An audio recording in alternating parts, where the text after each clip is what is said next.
Hi friends, welcome back to our channel. Friends, మన channel cricket సంబంధించిన ప్రతి చిన్న అప్డేట్ మన ఛానల్లో రెగ్యులర్ అవర్స్ ఉంటాయి. ఇంకా మన ఛానల్ని సబ్స్క్రైబ్ చేసుకుంటే ఫ్రెండ్స్ వెంటనే సబ్స్క్రైబ్ చేసుకోండి అండ్ పక్కన ఉన్న బెల్ని యాక్టివేట్ చేసుకోండి.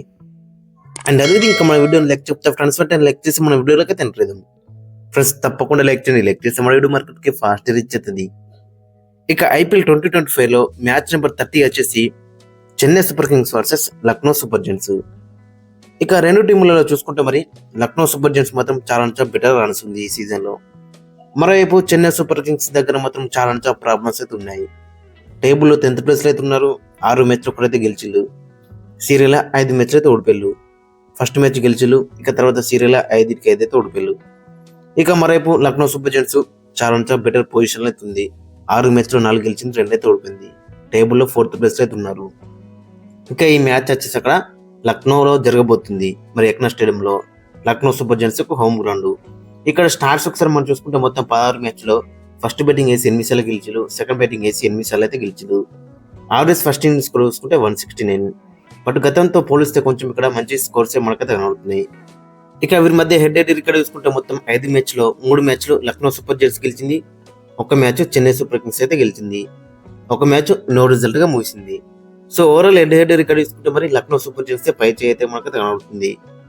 ఇక టీమ్ సీజన్ అయితే ఫస్ట్ మనం చెన్నై సూపర్ కింగ్స్ టీం చూసుకుంటే మరి చెన్నై సూపర్ కింగ్స్ చాలా డీప్ ట్రబుల్లో ఉందని చెప్పుకోవచ్చు. అటు బ్యాటింగ్లో కానీ ఇటు బౌలింగ్లో కానీ. ముఖ్యంగా బ్యాటింగ్లో మాత్రం చాలా వీళ్ళకైతే ప్రాబ్లమ్స్ అయితే కనబడుతున్నాయి. ఒక్క ప్లేయర్ కూడా మంచి రాణించింది అయితే లేదు. ఒక్క ప్లేయర్ మంచి సాలిడ్ రాణిస్తూ మంచి ఫామ్లో ఉందనుకున్న ప్లేయర్ రూల్ అవుట్ అయ్యారు. ఇక మొత్తం మిగతా ప్లేయర్స్ మొత్తం చాలా డిసప్పాయింట్ చేస్తున్నారు. రాహుల్ త్రిపాఠికి మళ్ళీ ఛాన్స్ ఇచ్చిండు. సో అతను ఇంకా చాలా డిసప్పాయింట్ చేస్తున్నాడు. విజయ్ శంకర్ దగ్గర నుంచి కూడా టూ మచ్ డిసప్పాయింట్మెంట్ కనబడుతుంది. ఇక ఇద్దరు openers, kiwi openers, New Zealand openers Devin Conway కానీ రచిన్ రవీంద్ర కానీ ఇద్దరు కూడా టూ మచ్ డిసప్పాయింట్ చేస్తున్నారు. పవర్ ప్లేలో మాత్రం టూ మెనీ డాట్స్ ఆడుతున్నారు అండ్ టూ మచ్ డిసప్పాయింట్మెంట్ అయితే చేస్తున్నారు. లాస్ట్ మ్యాచ్ మనం చూసినాక మరి ఏ విధంగా వీళ్ళు రాణించలో. సో చాలా డిసప్పాయింట్మెంట్ అయితే కనబడుతుంది. ముఖ్యంగా Devin Conway and Rachin Ravindra ఇద్దరు దగ్గర కూడా ఆ అగ్రెసివ్ అప్రోచ్ అయితే మనకు కనబడలేదు పవర్ ప్లేలో.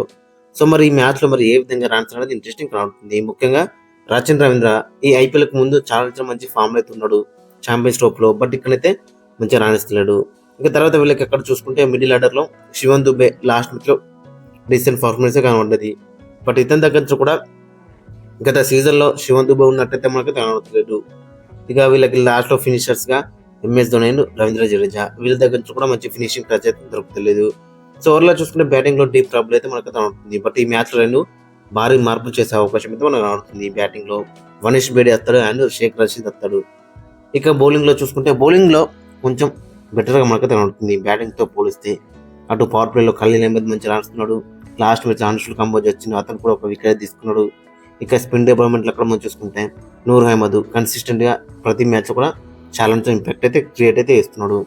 అశ్విన్ అండ్ జడేజా ఇంకా వాళ్ళ దగ్గర నుంచి అయితే మంచి పర్ఫార్మెన్స్ అయితే రాలేదు. సో మరి వాళ్ళిద్దరు ఏ విధంగా రాస్తున్నారో ఇంట్రెస్టింగ్ కనబడుతుంది ఈ మ్యాచ్లో. ఓవరాల్గా చూసుకుంటే బ్యాటింగ్తో పోలిస్తే బౌలింగ్లో కొంచెం బెటర్గా మనకైతే కనబడుతుంది. ఇక ఈ మ్యాచ్లో వీళ్ళ యొక్క ప్లేయింగ్లో అక్కడ మనం చూసుకుంటే Devon Conway and Rachin Ravindra ఓపెనింగ్లో బరిలోకి దిగుతారు. ఇక నెంబర్ 3లో Shaik Rasheed in place of Rahul Tripathi, 4లో శివన్ దుబే, 5లో Vansh Bedi in place of Vijay Shankar. ఈ 2 మార్పులు చేసే అవకాశం అయితే మనకు కనబడుతుంది. ఇక 6లో ఎంఎస్ ధోని, 7లో రవీంద్ర జడేజా, 8లో ఆర్ అశ్విన్, 9లో అనుషుల్ కంబోజ్, 10లో నూర్ అహ్మద్, 11లో ఖలీల్ అహ్మద్, ఇంపాక్ట్ వేరుగా మతీషా పతిరానా. ఓవరాల్గా చూసుకుంటే డీసెంట్ సైడ్ గా మనకైతే కనబడుతుంది. బట్ ఏ విధంగా రాన్స్ అనేది ఇంట్రెస్టింగ్ కనబడుతుంది. ఇక మరోవైపు లక్నో సూపర్ జెయింట్స్ మాత్రం చాలా స్ట్రాంగ్ గా కనబడుతుంది. అక్కడ బౌలింగ్ లో చూసుకుంటే మొత్తం ఇండియన్ బౌలర్సే. షర్దుల్ ఠాకూర్ కానీ, ఆవేష్ ఖాన్ కానీ, ఆకాశ్ దీప్ సింగ్ కానీ, దివ్యేష్ రాతి, రవి బిష్ణయ్ మొత్తం ఇండియన్ బౌలర్సే అండ్ చాలా మంచిగా రాణిస్తున్నారు. ఇక బ్యాటింగ్ లో చూసుకుంటే అందరు అన్నారు ప్రాపర్ ఓపెనర్స్ లేరు అన్నారు. బట్ ఐడెన్ మార్క్రమ్ చాలా బెటర్ రాణిస్తున్నాడు. మిచెల్ మార్ష్ ప్రతి మ్యాచ్ కూడా కన్సిస్టెంట్ గా రాణిస్తున్నాడు. సో చాలా డేంజరస్ గా కనబడుతుంది వీళ్ళ ఓపెనింగ్ పేరు అనేది. ఇక నెంబర్ 3లో నికోలస్ పురాన్ కూడా చాలా డేంజరస్ గా మనకైతే కనబడుతున్నాడు. ప్రతి మ్యాచ్ కూడా చాలా ఇంపాక్ట్ అయితే క్రియేట్ అయితే చేస్తున్నాడు. ఇక తర్వాత వీళ్ళకి కొంచెం డిసప్పాయింట్మెంట్ ఏంటంటే అక్కడ మిడిల్ ఆర్డర్ లో మరి రిషబ్ పంత్ అయితే చాలా డిసప్పాయింట్ చేస్తున్నాడు. లాస్ట్ మ్యాచ్ లో ఓపెనర్ వచ్చింది కానీ చాలా డిసప్పాయింట్మెంట్ అయితే చేసిండు. బట్ రిషబ్ పంత్ దగ్గర నుంచి అయితే పెద్ద ఇన్నింగ్స్ అయితే ఎక్స్పెక్ట్ చేస్తున్నాడు ఈ మ్యాచ్ లో. మరి ఏ విధంగా రాన్స్ అనేది ఇంట్రెస్టింగ్ కనబడుతుంది. ఇక వీళ్ళకి ఫినిషర్స్ గా అబ్దుల్ సమద్, ఆయుష్ బద్దుని, డేర్ మిల్లర్ చాలా స్ట్రాంగ్ గా కనబడుతుంది. ఓవరాల్ గా చూసుకుంటే బ్యాటింగ్ డిపార్ట్మెంట్ అనేది చాలా స్ట్రాంగ్ గా కనబడుతుంది. రిషబ్ పంత్ గిట్ట ఫామ్ వస్తే మాత్రం డెడ్లీగా అయితే ఉంటుంది. ఇక బౌలింగ్ లో కూడా చాలా స్ట్రాంగ్ గా కనబడుతుంది. అక్కడ మనం ఇంతకుముందు చెప్పుకున్నాం మొత్తం ఇండియన్ ప్లేయర్స్ అక్కడ మరి దివ్యేష్ రాతి కానీ, రవి బిష్ణోయ్ కానీ, షార్దుల్ ఠాకూర్ కానీ, ఆవేష్ ఖాన్ కానీ, ఆకాశ్దీప్ సింగ్ కానీ మొత్తం అక్కడ ఇండియన్ కోరే చాలా బెటర్ రాణిస్తుంది అక్కడ మరి.